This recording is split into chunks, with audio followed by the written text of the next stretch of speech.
ఇది హైదరాబాద్ లో ఉన్నటువంటి యాదవ భవనము. గత ప్రభుత్వంలో దీన్ని నిర్మించారు. ఈ యాదవ్ భవనం కోకాపేటలో చాలా ప్రైమ్ లొకేషన్ లో చుట్టుప్రక్కల అటు రెసిడెన్షియల్ గా కానివ్వండి, బీటెక్ కాలేజెస్, ఎంబీఏ కాలేజెస్ అన్ని రకాలుగా అభివృద్ధి చెందుతూ చాలా హై ప్రొఫైల్, అదేవిధంగా ఈ ఏరియా అంతా కూడా రాబోయే రోజుల్లో హైదరాబాద్ కి చాలా ఇంపార్టెంట్ ఏరియా. అటువంటి ఏరియాలో యాదవ్ భవనం ఉంది.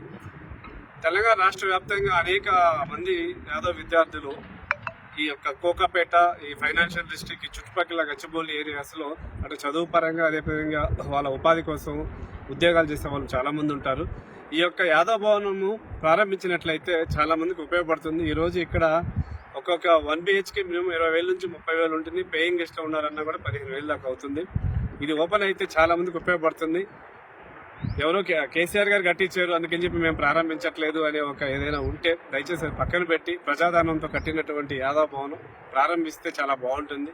ఇన్ కేసు మీకు ప్రభుత్వ పరంగా ప్రారంభించడం ఇష్టం లేకపోతే బహుశా తెలంగాణలో చాలా యాదవ్ సంఘాలు ఉన్నాయి. దయచేసి మంచి యాదవ్ సంఘాన్ని సెలెక్ట్ చేసుకుని ఎవరైతే కొన్ని దశాబ్దాలుగా యాదవ్ సంఘాలు నడుపుతున్నారో వారికి హ్యాండ్ ఓవర్ చేసిన ఈ యొక్క యాదవ్ భవనం చాలా ఉపయోగపడుతుంది, ప్రజలందరికీ ఉపయోగపడుతుంది అని చెప్పి రేవంత్ రెడ్డి గారిని వీలైనంత త్వరగా ప్రభుత్వ పరంగా దీన్ని ప్రారంభించి మెయింటైన్ చేసి యాదవ్ విద్యార్థులకి, అదేవిధంగా ఉద్యోగస్తులకి అందుబాటులోకి తీసుకురావాలని చెప్పి కోరుతా ఉన్నాం.